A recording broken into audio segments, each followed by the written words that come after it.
Tudo bem, pessoal? Vamos começar agora as aulas de fixação, tá?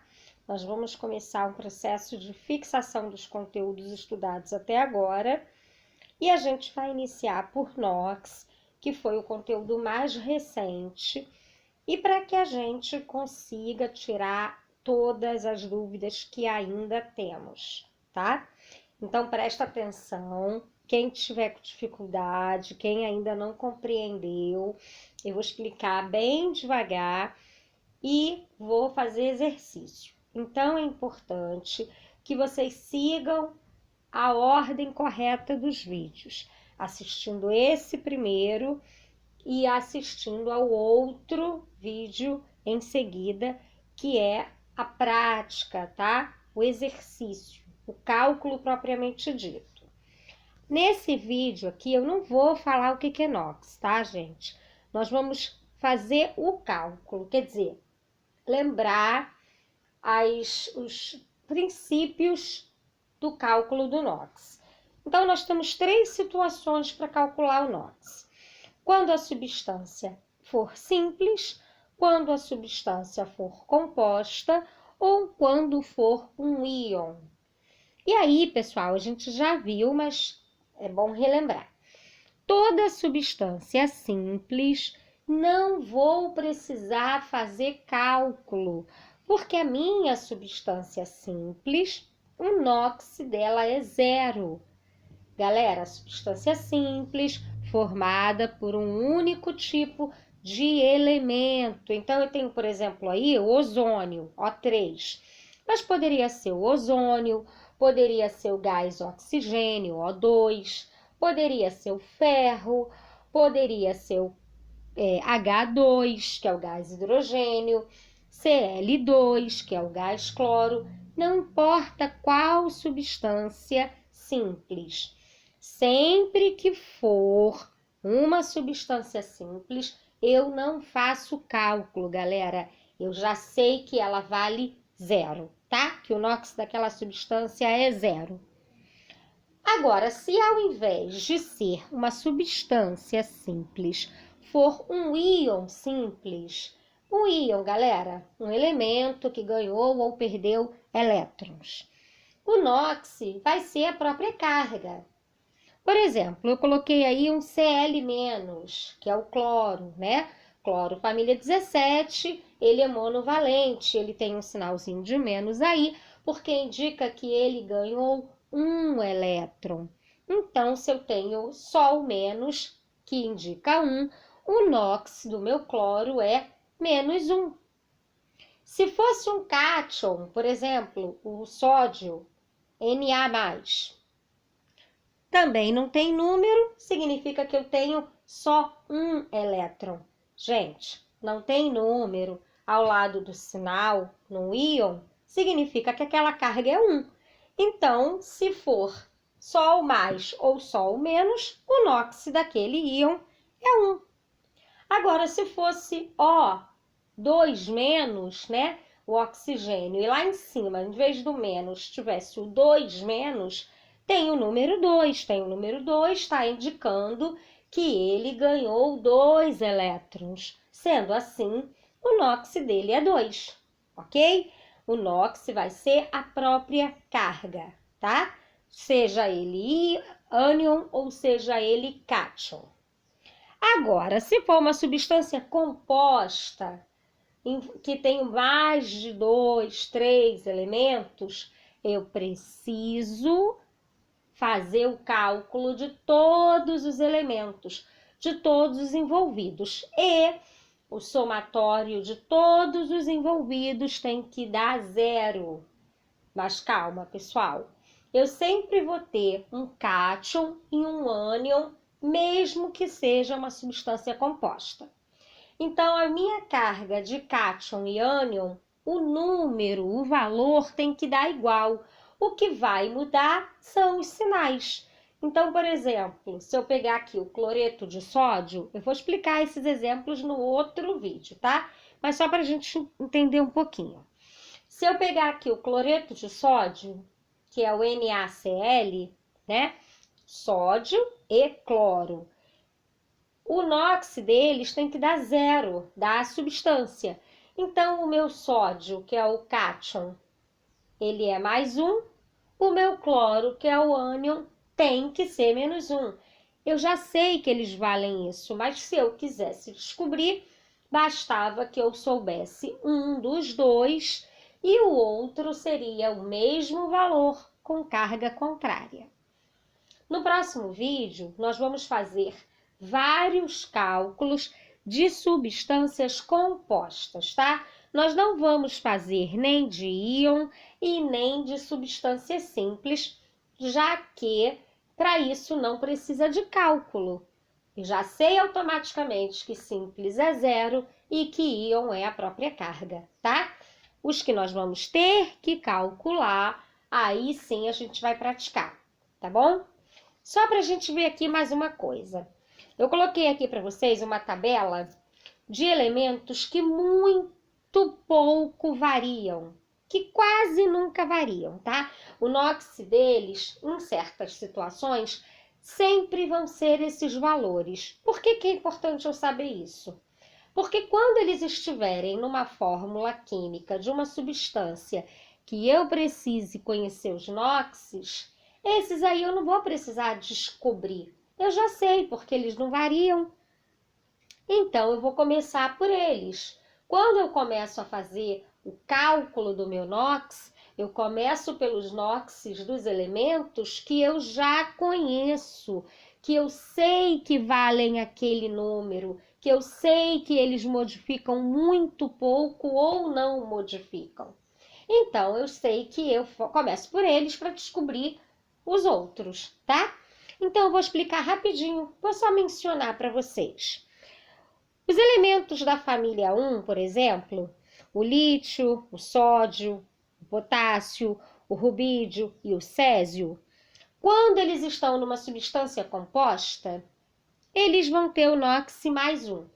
Então, se eles estiverem junto de outros elementos diferentes deles, eles valem +1, não importa quem seja, tá?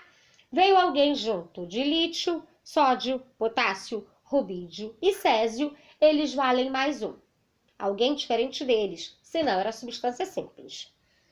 Isso também vale para os metais alcalino-terrosos, os berílio, magnésio, cálcio, estrôncio e bário. Porém, como eles são da família 2, a gente sabe que na família 2 eles são bivalentes, ou seja, eles perdem 2 elétrons. Isso eu já sei, galera, a gente já estudou isso quando a gente estudou tabela periódica. Eu só estou relembrando com vocês. Sendo assim, eles vão valer quanto quando eles não forem substância simples? Eles vão valer +2, a sua valência, ok? Então, família 1, família 2, quando eles estão junto com outras pessoas diferentes das deles, eles valem +1 e +2, respectivamente, tá? A prata, que especificamente a prata é um metal de transição, quando ela estiver em uma substância composta, a prata e mais alguém, ela vai valer +1. Então, vocês podem botar lá na regrinha dos metais alcalinos, vocês podem incluir metais alcalinos e prata em substâncias compostas, vale +1, ok? Metais alcalino-terrosos e zinco, porque o zinco também é um metal de transição, quando ele estiver presente numa substância composta, ele e mais alguém diferente dele, ele tem o NOx de +2, tá? Então, pode incluir o zinco lá na decorebazinha, para quem preferir, dos metais alcalino-terrosos, tá? Ele não é um metal alcalino-terroso, gente, nem a prata é um metal alcalino. Ambos são metais de transição. Tem características diferentes e propriedades diferentes, tá? É só para facilitar a memorização para quem preferir assim. Alumínio, galera. Alumínio, ele tá lá na família 13, família do boro. Então, sempre que ele aparecer em uma substância composta, preste atenção que eu falei só o alumínio, eu não falei a família, tá? Eu falei o alumínio. Então, o alumínio, quando ele está numa substância composta, ou seja, ele e alguém diferente dele, ele tem o NOx de mais 3, ok? Enxofre. Bom, quando o enxofre for um sulfeto, o que é sulfeto, gente? Quando ele for a pessoa mais negativa, o elemento mais eletronegativo da fórmula. Como é que eu vou saber isso, professora? Quem vem por último na fórmula? Vão vir vários elementos. Se ele vier no final, se ele for o último, ele é o mais eletronegativo. Ele é um sulfeto, tá? Então, sempre que ele for um sulfeto, e aí já subentende que, quando ele vier por último na fórmula, ele vai ter o NOx dele de menos 2. Se ele vier em outra posição, eu preciso calcular, porque o enxofre varia pra caramba, tá? Então, vamos ver o exemplo aí do lado. Aí eu tenho H2S e BAS, que são dois sulfetos, ele está no final. Então, eu vou pegar ele no final, eu já sei que ele vale menos 2, ok? Halogênios. Halogênios, família 17, galera. Sempre que eles vierem no final, tá? Quando eles forem o elemento mais eletronegativo na fórmula, naquela substância, ele vai ter o valor da sua própria valência. Ou seja, ele é monovalente, gente. Família 17, precisa ganhar 1. Então, o NOx dele vai ser menos 1, tá? Eu não estou falando nada que vocês não conheçam ou não tenham estudado. Eu só estou associando novamente o que vocês já estudaram ao que a gente está estudando, tá? Então, se o flúor, o cloro, o bromo e o iodo vierem por último, eles valem menos 1. Quando eles vêm em outra posição, por exemplo, se vierem no meio ou antepenúltimo, eles vão ter que ser calculados, ok? Não vai ser menos 1. E aí, para a gente finalizar, nós temos o hidrogênio e o oxigênio. O hidrogênio, galera, ele só tem que pensar o seguinte, ele vem no começo ou ele vem no final? Gente, isso é só explicação, tá? As condições e situações estão descritas na tabela. Eu explico para que fique mais fácil vocês entenderem e conseguir memorizar. Então, o hidrogênio veio no começo, ele é um cátion, então ele vai valer mais 1. Desculpa.